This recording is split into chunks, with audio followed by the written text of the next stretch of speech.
আসসালামু আলাইকুম এভরিওয়ান, কেমন আছেন সবাই? আশা করেছি যেখানে আছেন ভালো আছেন, সুস্থ আছেন। আজকে আবারও নতুন একটি ডিজাইন নিয়ে আপনাদের সাথে হাজির হয়েছি। প্রতিনিয়ত আমি আপনাদের সাথে চেষ্টা করি যেন নতুন নতুন ডিজাইন আপনাদেরকে আমি দেখাতে পারি এবং আপনারা সেই পছন্দ অনুযায়ী আপনাদের কাঁথাটি অঙ্কন করে নিতে পারেন। তো আজকে একটি বেবি নকশি কাঁথা অঙ্কন করে দেখাবো। সেই জন্যে প্রথম পর্যায়ে আমি কাঁথাটিকে ভালোভাবে ভাঁজ করে নিয়ে ওপরের অংশটুকুতে চারপাশে স্কেলের সমন্বয়ে আমি বর্ডার লাইন তৈরি করে নিয়েছি।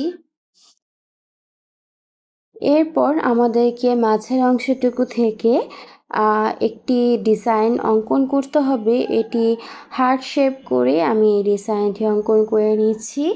আজকে এই ডিজাইনে কোনো মাপঝোঁক আপনাদেরকে মেনটেন করতে হবে না, শুধুমাত্র চোখের আন্দাজ করে আমাদেরকে এই ডিজাইনটা অঙ্কন করতে হবে।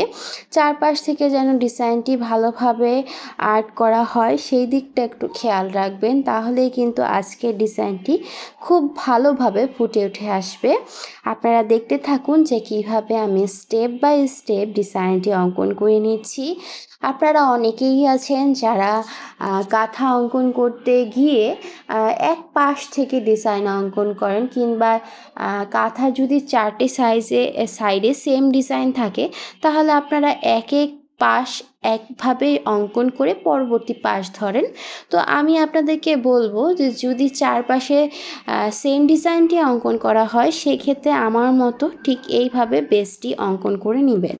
যদি আপনারা ঠিক সেম প্যাটার্ন অনুযায়ী ডিজাইনটি অঙ্কন করে নেন তাহলে কিন্তু আপনাদের ডিজাইনের আউটকামটা খুব সুন্দরভাবে আসবে এবং চার কোণার অংশটুকু ভালোভাবে ফুটে উঠে আসবে এবং সমান সমান মনে হবে।